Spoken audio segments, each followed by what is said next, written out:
السلام علیکم ورحمۃ اللہ وبرکاتہ۔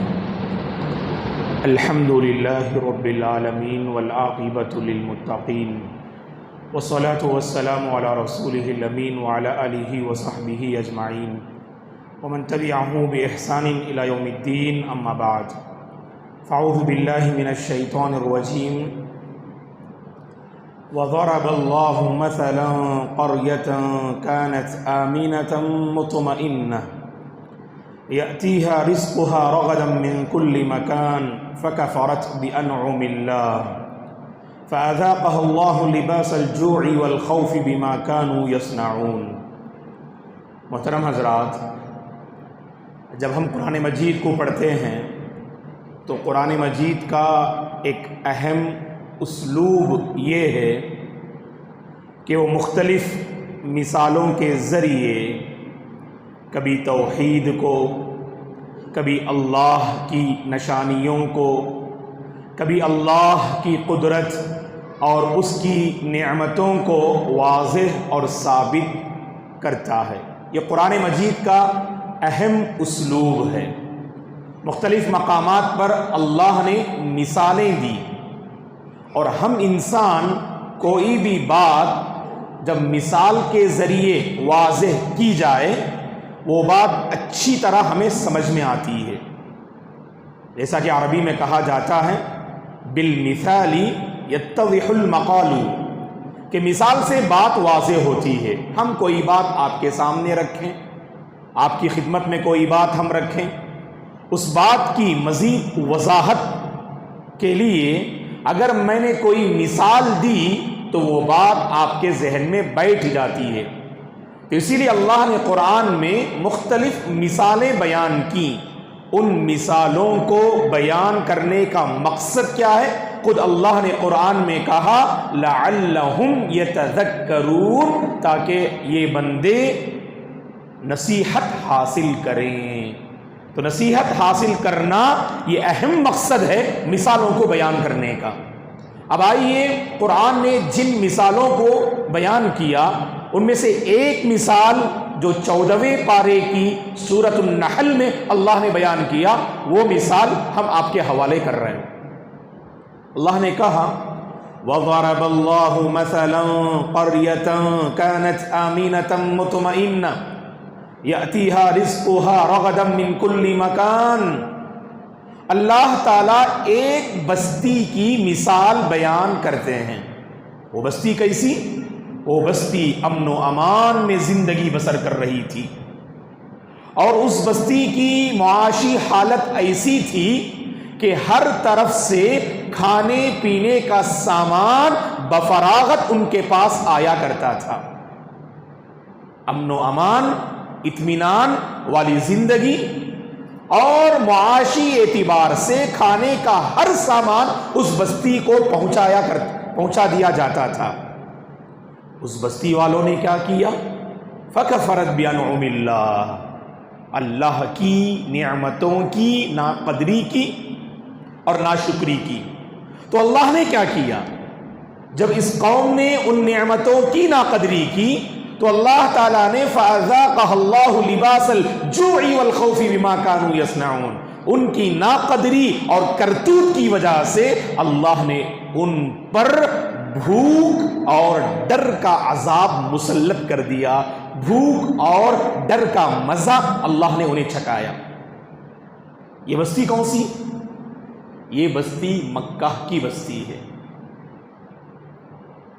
جس مکہ کی زیارت کہ ہر مسلمان متمنی ہوتے ہیں۔ اللہ تبارک و تعالی ہم سب کو حرمین شریفین کی زیارت نصیب فرمائے۔ عمرہ یا حج کی سعادت اللہ تبارک و تعالی ہم میں سے ہر ایک کو نصیب فرمائے، آمین۔ تو سرزمین مکہ کی اللہ مثال بیان کر رہے ہیں، اور آپ جانتے ہیں کہ مکہ پورے جزیرۃ العرب میں اس کو ایک مرکزی مقام حاصل تھا۔ کیوں؟ کیونکہ حج اور عمرے کی غرض سے دنیا بھر کے لوگ مکہ آیا کرتے تھے، اور جس کی وجہ سے مکے کی جو معاشی حالت ہے، ان کا جو اکنامک ہے، وہ بہت بہتر تھا اور عمدہ تھا، اور ہر طرح کا سامان۔ یہ نبی ابراہیم کی دعا کا نتیجہ ہے۔ نبی ابراہیم علیہ السلام نے دعا کی نا بے آب و گیاہ سرزمین میں جب حضرت ہاجر اور اسماعیل کو چھوڑ جا رہے تھے علیہم السلام، تو جاتے جاتے آپ نے اللہ سے یہ دعا کی، اے اللہ اس بے آب و گیاہ سرزمین میں تو ہر قسم کے میوے اور پھل تو لے آ۔ یہ نبی ابراہیم کی دعا کا نتیجہ ہے آج مکے میں ہر طرح کی نعمت، سبحان اللہ، جنہوں نے مکہ کی زیارت کی، کیا پھل، کیا سبزی اور کیا اناج، ماشاء اللہ ساری نعمتیں ایسی زمین میں آپ کو ملتی ہیں جو زمین کے سنگلاخ ہے، جس زمین میں فصل بونے کی اور اگنے کی کوئی صلاحیت نہیں، ایسی زمین میں اللہ نے دنیا بھر کی نعمتوں کو جمع کر دیا۔ اسی لیے اللہ کے نبی نے کیا فرمایا جب آپ مدینہ تشریف لے گئے؟ نبی ابراہیم علیہ السلام نے مکے کے حق میں دعا کی اور میں مدینے کے حق میں دعا کرتا ہوں۔ اللہ کے نبی نے مدینے کے حق میں آپ نے دعا فرمائی، اللہم بارک لنا فی صاعنا وبارک لنا فی مدنا۔ یہ صاع اور مد یہ ناپنے کے پیمانے تھے، یہ جیسے آپ چاول اور دال اٹھا کے ڈالتے ہیں نا گلاس یا کسی آپ کے پاس خاص پیمانہ ہوتا ہے گھر میں، تو اس طرح صاع اور مد یہ پیمانے تھے یہ، تو لہٰذا اس سے اپنے گھریلو سامان جو ہے برت لیا کرتے تھے۔ اللہ نے فرمایا، اللہ کے نبی نے کہا، دعا کی، اے اللہ اس مد اور صاع میں تو برکت نازل فرما۔ چلیے، تو ایسی زمین مکہ کی، لیکن اللہ کے نبی نے اہل مکہ اور خصوصاً اہل مضر کے حق میں آپ نے بد دعا فرمائی۔ جب قریش نے، صحیح مسلم کی حدیث سے، اور امام بخاری رحمۃ اللہ علیہ نے بھی اس واقعے کو اپنی صحیح میں نقل کیا ہے کہ جب قریش نے حد سے زیادہ نافرمانی کی، مدینہ پہنچ گئے، پھر بھی ان کی شرارتیں جو ہے کم نہ ہو پائیں، دن بدن نافرمانی پہ نافرمانی کرتے گئے، تو ایسی صورت میں اللہ کے نبی نے اللہ سے جو ہے آپ نے یہ دعا، بلکہ بد دعا آپ نے یہ فرمائی، اللہم اشدد وطأتک علی مضر واجعلها علیہم سنین کسنی یوسف۔ صحیح مسلم کی حدیث ہے کہ آپ نے فرمایا، اے اللہ اس قبیلہ مضر پر اور اہل مکہ پر تو اپنی سخت گرفت اور سخت پکڑ فرما، اور ان پر نبی یوسف کی قوم پر جو قحط سالی آئی، وہ قحط سالی میں اس قوم کو تو دو چار کر، یہ آپ نے جو اللہ سے جو دعا فرمائی۔ تو اہل مکہ قحط سالی میں مبتلا کیے جاتے ہیں، اور ایسی قحط سالی آئی مکے میں، اور ایسی جو ہے تنگی آئی، اور اس قدر بھوک و پیاس میں رہے۔ امام ابن بطال رحمۃ اللہ علیہ نے صحیح بخاری کی شرح کرتے ہوئے آپ نے ذکر کیا کہ مکے کا ایک شخص حد سے زیادہ بھوک کی وجہ سے جب وہ آسمان کی طرف اپنی نگاہ بلند کرتا تو آسمان میں صرف اسے دھواں نظر آیا کرتا تھا۔ اسی موقع پر اللہ نے یہ آیت نازل فرمائی، فارتقب یوم تأتی السماء بدخان مبین۔ تو صرف جیسے انسان جب بھوک و پیاس میں ہونا، سامنے اسے کچھ نظر نہیں آئے گا، سب بلر نظر آئے گا، ایک دم حد سے زیادہ بھوک ہو تو انسان کبھی کبھار چکر آ کے نیچے گر جاتا ہے۔ تو یہ کیفیت تھی، اور حالت یہاں تک پہنچی کہ اہل مکہ جو مردار ہے، ہڈیاں ہیں، ٹڈیاں ہیں، ان کو کھایا کرتے تھے۔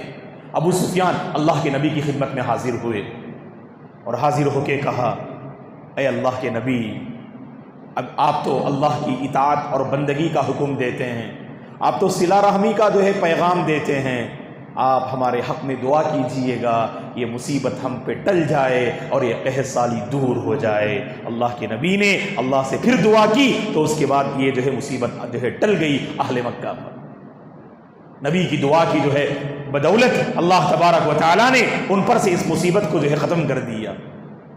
تو اس واقعے سے ہمیں اندازہ ہوا، انسان بظاہر ایک عظیم مقام پر ہے، متبرک مقام پر ہے، لیکن نافرمانی کرتے ہوئے یہ نہ سوچ لینا میں تو بہت عظیم مقام پر ہوں اور عظیم جگہ میں ہوں، نافرمانی پر پکڑ نہیں ہوگی یہ نہ سمجھ لینا، بلکہ نافرمانی پر اور زیادہ پکڑ ہو سکتی ہے۔ جیسا کہ امہات المؤمنین رضی اللہ عنہن کو اللہ تعالیٰ نے قرآن میں تنبیہ کرتے ہوئے فرمایا اگر انہوں نے عام عورتوں کے مقابلے میں اگر انہوں نے غلطی کی اللہ تعالیٰ ان کی ایک غلطی پر 2 سزا اللہ تبارک و تعالیٰ اور 2 گناہ ان کے کھاتے میں لکھیں گے، کیونکہ مقام جتنا عظیم ہوتا ہے جتنا اونچا ہوتا ہے اسی قدر انسان کو بھی محتاط ہونا پڑتا ہے اور اپنے دامن کو پاک و صاف رکھنا پڑتا ہے۔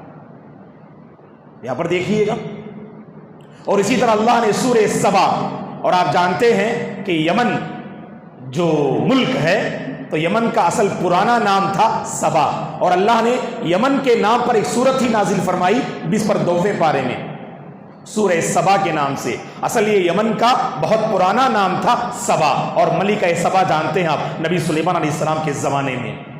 اور سبا والوں کی ایک اور مثال اللہ نے بیان فرمائی، وہ کیا ہے کہ لقد كان لسبع في مسكنهم آية جنتان عن يمين وشمال كلوا من رزق ربكم واشكروا له بلدة طيبة ورب غفور، کہ سبا والوں کو یمن والوں کو اللہ تعالیٰ نے خوب نعمتوں سے مالا مال کیا، دائیں جانب ایک باغ بائیں جانب ایک باغ، اور ان باغ میں بہترین اور عمدہ پھل تیار ہوتے تھے۔ اللہ نے کہا بس کھاؤ اور پیو اور اپنے رب کے شکر گزار بن کے رہو۔